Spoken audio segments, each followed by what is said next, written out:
Hey guys, this is Shayan and today I will talk about how to approach DP problems. As I said, I will make videos about anything that you want me to make videos. In my previous videos about Centroid, I saw some comments that wanted me to tell you about how to approach DP problems. And that's why I am making this video. In this video, I will tell you how exactly you should approach a DP problem, how you should solve them step by step. And I will solve two DP problems for you. The first one is chocolate bar from Codeforces, and the second one is independent set from Atcoder DP contest. I will tell you exactly how you should solve DP problems, and I will show you that while I'm solving two DP problems in front of you. So let's get started. In DP problems, there are several steps.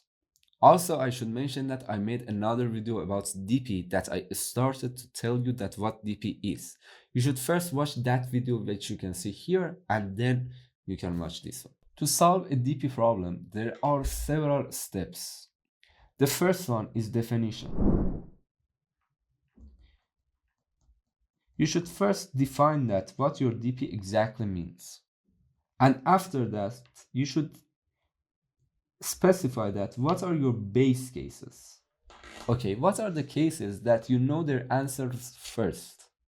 After that, you should update the values of DP and find, it means that calculating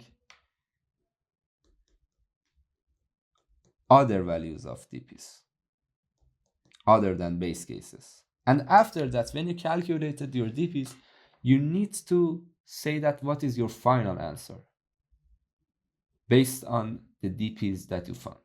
As I said in my previous video, in DP we define many subproblems which act as intermediate problems and they help us to find the answer for our original problem. So first you need to define what exactly you want those subproblems to be. And then you need to find out what is the DPs that you know already at the beginning. And then you need to find out that how you can find the values of other DPs using the other subproblems, using the other DPs. And we call that step updating. And in the end, when you know the values of all the DPs, you need to say what is your final answer based on those DPs. So let's do this in a problem. Let's start with the first problem. Okay, the first problem, as I said, is chocolate bar from Codeforces 598E. This problem is saying this. Let me first explain the problem to you. Well, this problem says that assume that we have a chocolate bar which consists of n by m squares. Okay, so this chocolate bar forms a rectangle of size n by m. In here, you want to eat exactly k squares. Okay, you want to eat exactly k squares out of this n by m squares. And each time you can break your chocolate bar horizontally or vertically. So each time you can break your chocolate from some point into two rectangular chocolate bars. And the cost of breaking the chocolate bar, the cost if your current chocolate bar is size of your current chocolate bar, if the size of your current chocolate bar is I by j, then by breaking, if you want to break it horizontally, you need to pay j squared. And if you want to break it vertically, if the size of your chocolate bar that you're breaking is I by j, you need to pay I squared. And you can break it from anywhere you want. You do not necessarily need to break it in half. You can break it from anywhere that you want. And this is the cost that you need to pay. So you have to say that how much you should pay in a way that in the end you will have several chocolate bars, because each time you are taking one of the chocolate bars and breaking it and paying some cost. You need to say that what is the minimum cost that you can pay, such that in the end you can just eat some of these chocolate bars, such that in total you will eat exactly k squared. Also the constraints is that n and m are up to 30 and k is up to minimum of nm and 50. You can see the link of this video in the descriptions below if you wanted to see more details about it. Okay, so now we want to solve this problem. We need to first find out what is our DPs. So first step, we need to find out the definition of our DP. Well, here I'm thinking that I can use my dynamic programming. I can define my subproblems like this. In here, I can define my DP like this. DP of I and J means that if I have an I by J chocolate bar, what is the cost if I want to eat exactly L squares? So here my I is gonna be at most 30, my J is gonna be at most 30, and my L is gonna be at most 50. This is K, this is at most N, and this is at most M. So it's okay, because the constraints of N and M and K are low, then this will work. So this is how I will define my subproblems. I will try to solve the problem for each possible I, each possible J, and each possible K. Okay, and now let's talk about the last step, that if I calculate my DPs like this, then what is gonna be my final answer? Well, I say it first because this is one of the easiest steps. Well, if I define my DPs like this, DP of I and J and L as what I said, I can say that my final answer is simply DP of N and M and K. So this is gonna be my final answer. So now I should find out what are my base cases. The second step in code is base case. Well, as my base cases, I can say that if for DP of I and J and L, if L is 0 or L is equal to I times J.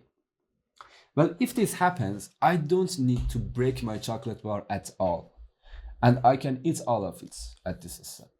So I don't need any break, and my cost will be 0. So this can be my base case. Any other cases can reach this base case, because any other cases need some breaks. So they will finally reach some step that you don't need any additional break. So I can say that for these cases, DP of I and J and L is equal to 0. If L is 0 or L is equal to I times J. And I know that L cannot be more than it. If L was greater than it, I can just, if L was greater than I by J, I know that it's never possible. So for the cases which are never possible, I can just say that DP of I and J and L is equal to a very large number. Most of times, competitive programmers use inf here as infinity. It just means a very large number. So I can define DP of I and J and L as inf, because I'm saying that doing this has infinite costs.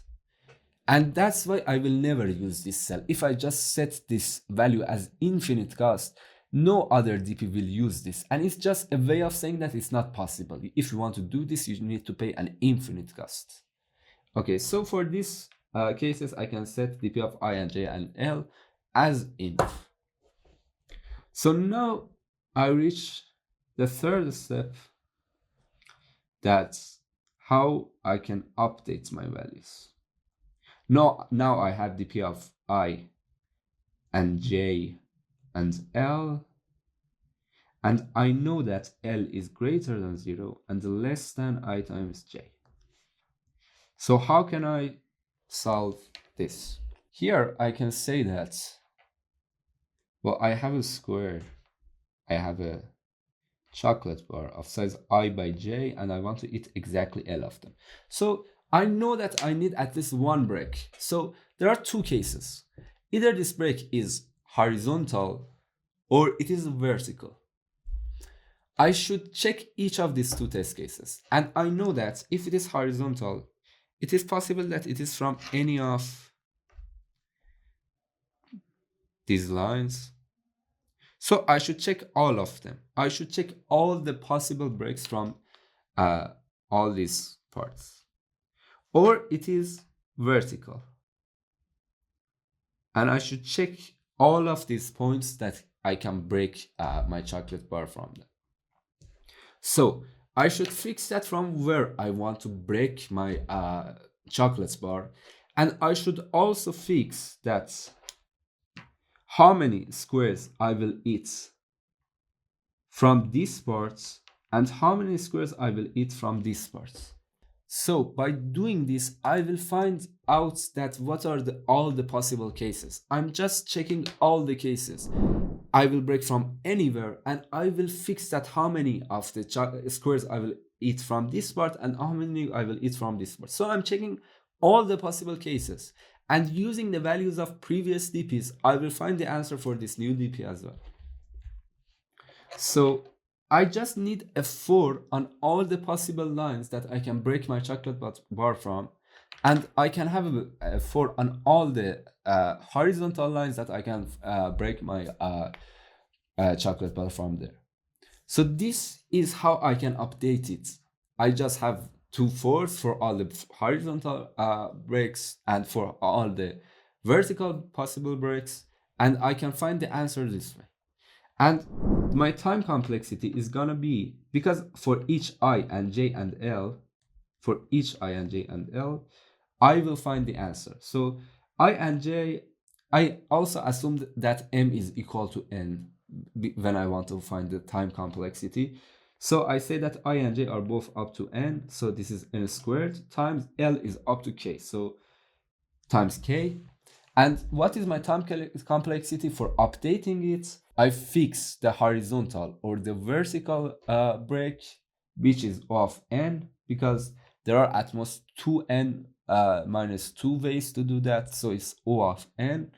And also L is up to k, because I'm saying that how many I will eat from this part and how many I will eat from this part. So my total order is going to be O of n cubed times k squared. So this is gonna be my final order. Okay, so now let's start implementing the problem. As we see here, t is up to this number, but that's not important because we just first find all the values of DPs, and then after receiving the queries, all of the n, m, and k, we just see in them and then see out the result of DP of n and m and k. So we don't care about it.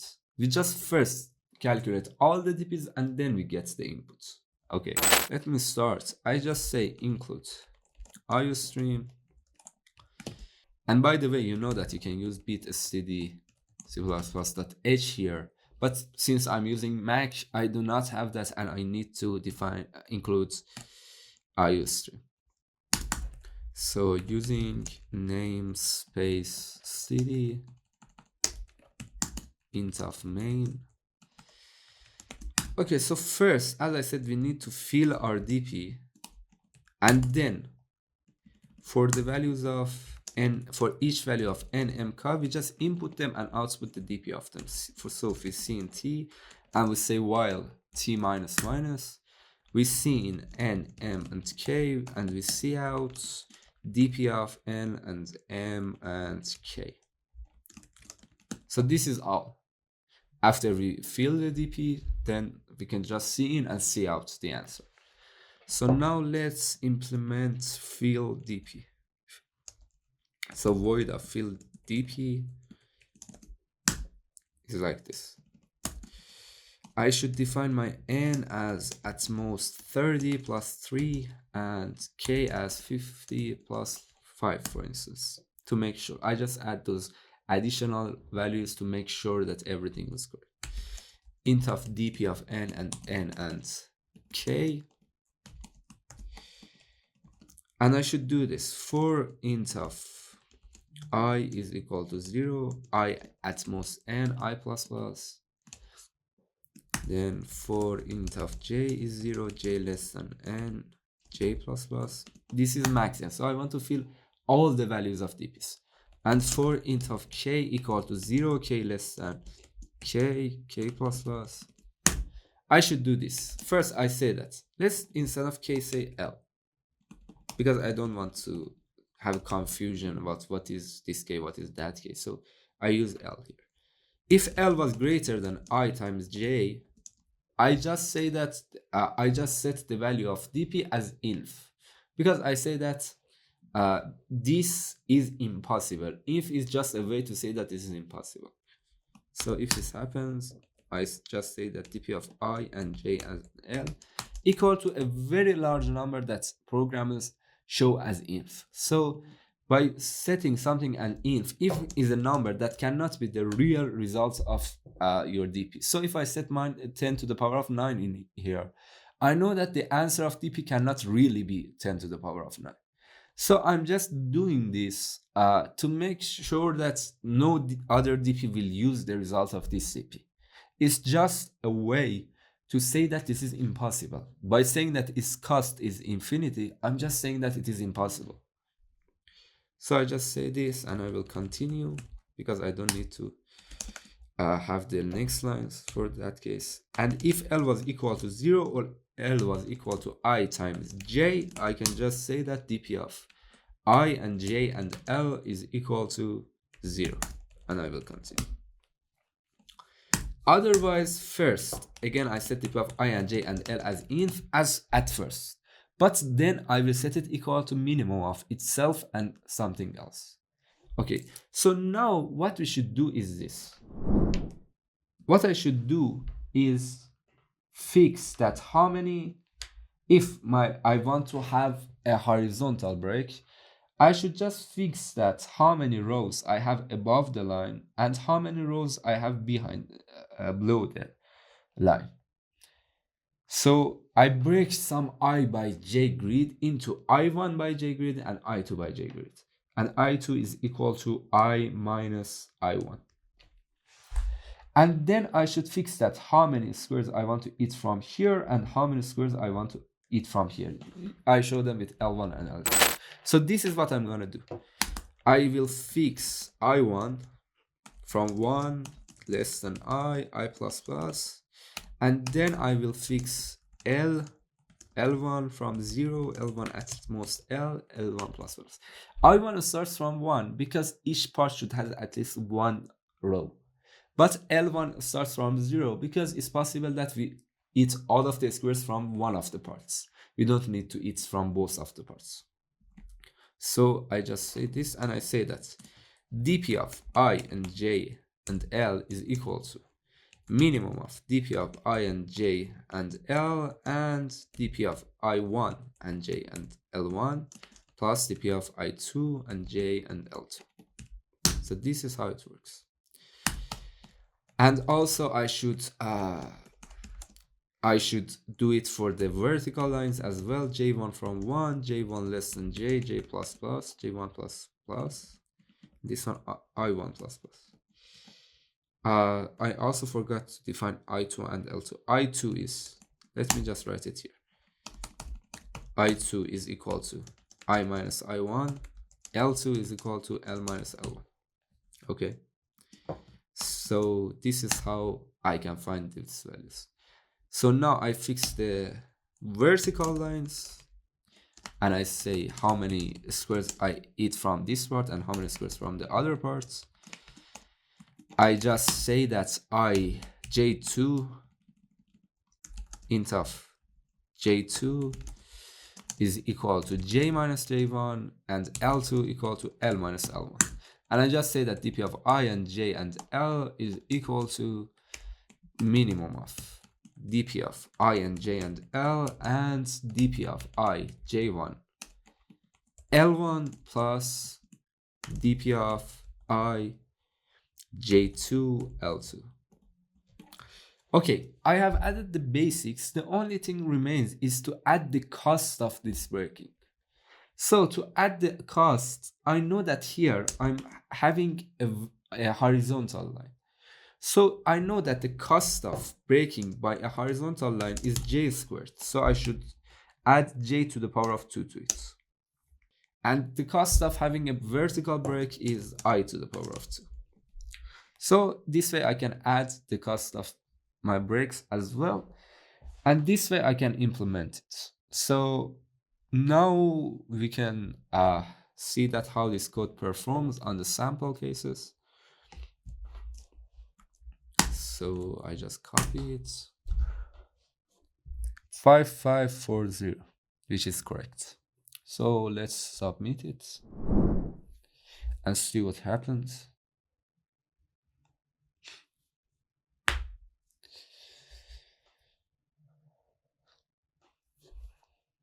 Okay, it got accepted.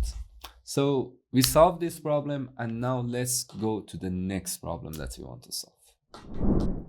Okay guys, the next problem, as I said, is from Atcoder independent sets. This problem says this. Let me explain it on the tablet. This problem says that assume that you have a tree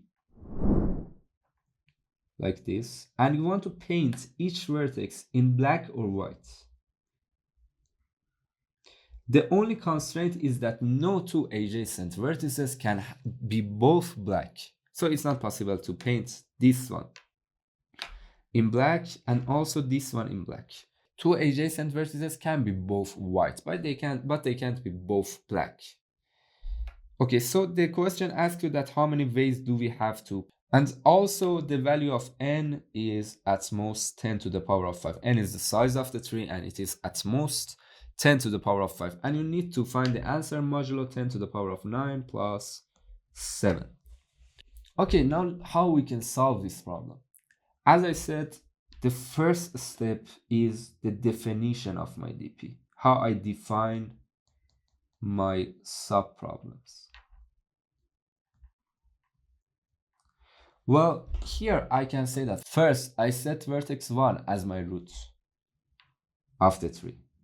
And then I can define DP of V and I, or V and it's better to say call, which means that what is the number of ways if I color all the subtree of vertex V and the color of vertex V is itself is call. So call can be either 0 or 1. 0 stands for white and 1 stands for black. So DP of V and call tells me that what is the answer if I want to set the color of vertex V as call. So how can I now update my DP, and what are my base cases, and what is the final answer? Well, first let's start from the final answer, the last step, the step number 4, final answer. Well, if I define DP like this and find all of the values of DPs, I can say that my answer is gonna be DP of vertex 1. I'm just explaining it using 1-based indexing, but in my code I will use 0-based indexing. But in explanation I used 1-based indexing. So vertex 1 was my root. So my answer is gonna be DP of 1 and 0. If how many ways I have if I set the color of vertex 1 as white, plus DP of 1 and 1, which is the number of ways I have if I set the color of vertex 1 as black, modulo 10 to the power of 9 plus 7. So I have these two values, and both of them are in modulo 10 to the power of 9 plus 7. I add them and I take modulo again. So this is gonna be my final answer if I calculate all of the values of DPs correctly. Now, as the second step, we should find our base cases. Well, our base cases can be leaves. You know, for the leaves, I can say that if a vertex V is a leaf, I can say that DP of V and 0 is 1, and DP of V and 1 is also 1. Why? Because the subtree of vertex V only consists of vertex V itself. So there's no other vertex, and it's one way that it can be white, and it's one way that it can be black. Therefore, dp of v and 0 is equal to 1, and also dp of v and 1 is equal to 1. So this can be my base cases, and the only step left is step 3 to update the values of dp. I'm sorry that I'm going through the steps in the order 1, 4, 2, 3, but it's just because most of the time step 4 is simpler than steps 2 and 3. So first we fix it and make sure that it is this, and then we go for the other steps. So now I want to update my dp. So far for vertex v, I just say that first I want to find the result of dp of v and 0. Well, if v is white, then its children can have any color. So it's the multiplication of dp's of all its children and any color. So for each vertex u, I should multiply dp of u and 0. I should multiply dp of u and 0 plus dp of u and 1. So I should add these two values and multiply it by these two, the sum of these two values, because u can have any color that it wants. But for calculating dp of v and 1, the color of the children should be white, because v is black, so its children cannot be black. They should be white. So I should just multiply dp of u and 0, because the only possible case is that the color of u is white, but its children can have any color they want. So I want to solve the subtree of u, but the color of u itself is white. Okay, so this way I can find the values of dp's. Okay, so now that we know it, let's go and implement it.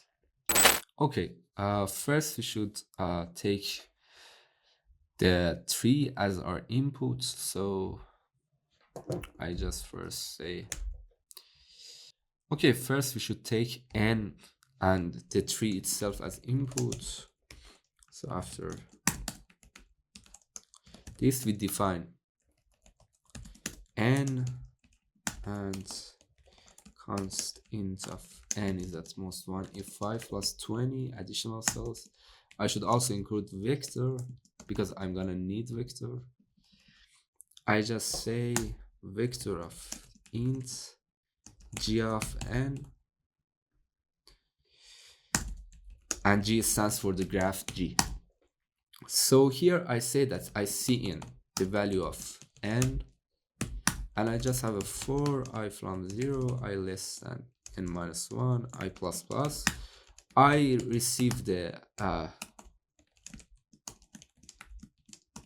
edges, I subtract them by 1 because I want to use 0-based indexing. The input is 1-based indexed. It starts from 1 and goes to n, but I want to make it 0-based indexing. So I subtract 1 from them, and I say g of u dot pushback v and g of v dot pushback u. And then I just run a DFS and calculate the DPs in the DFS, because before each vertex I want to find the DPs of its children. So I will run a DFS. By the way, if you're not familiar with DFS, I will make a video about it very soon, and I will link that here when I've added it. So you can check that out and see what DFS is. In the problems that have trees, we most of them use algorithms like DFS and BFS. Especially when we have DP on trees, most of them we use DFS. So that's very important. So in my DFS, I just have my vertex V, and I just keep that what was the parent that we came here from it. And now I will have a for on all of its adjacent vertices. If u was equal to its parent, then I should continue. Otherwise, I call DFS of u and v. I call the DFS of vertex u, and its parent is vertex v. And initially, I have dp of n, dp of n and 2. I set dp of v and 0 as 1, and dp of v and 1 as 1. because initially I assumed that V is alone, and it has one way that it is white and it has one way that it is black. So now for each of its children, I should say that dp of V and 0 is equal to 1 LL times dp of V and 0. I multiply it by 1 LL. 1 LL is 1. So it doesn't change the number. But LL means that it is 1 as a long log. And I do that because when I multiply it by an int, the result will be a long log. So this is a long log, and when I multiply it by an int, then my result is going to be in a long log. And when I multiply it by dp of u and 0 plus dp of u and 1, then I won't have overflow. So I use long log to make, I use 1LL to make the result to long log so that I won't have overflow. And then I take it modulo my mode, and I should define my mode as 1E9 plus 7 here. And by multiplying this 1LL, the result is gonna be a long log, and it won't have an overflow. And then I take it modulo mode, and it is gonna be an int again, and then I will have it in an int, which is dp of V and 0. So everything is gonna be okay, and we won't have any overflow. So I just multiply it by 1LL to make it long log, and multiply it, have my multiplication, and then take it modulo mode and have it in an int. And also I should say that dp of V and 1 is equal to 1LL times dp of V and 1 times dp of U and 0 modulo mode. Because if V is black, then U should be white. So this is how I can calculate the values of dp's, and then after that it's just, as I said, enough to say the answer is dp of 0 and 0 plus dp of 0 and 1 modulo mode. So let's see if it works or not. Let me run it. Oh, okay, I forgot to add a std in here. Let's run again.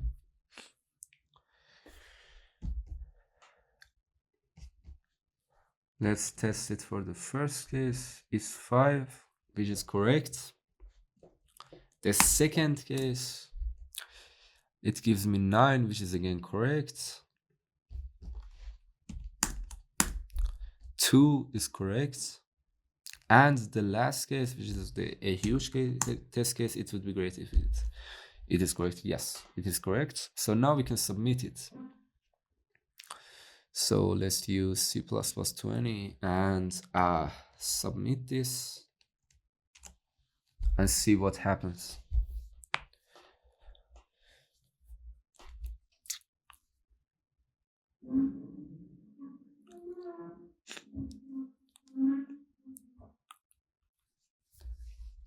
Okay, it got accepted, and we solved both of the problems.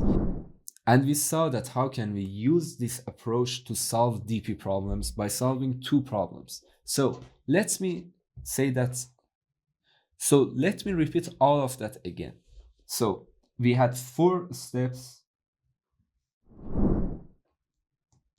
for solving DP problems.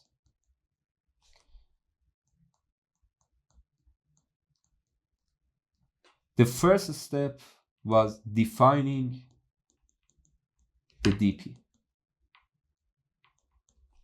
The second step is our base cases. The third step is to update the rest of the values of DPs. And the fourth step is to find the final answer based on the DPs that we had.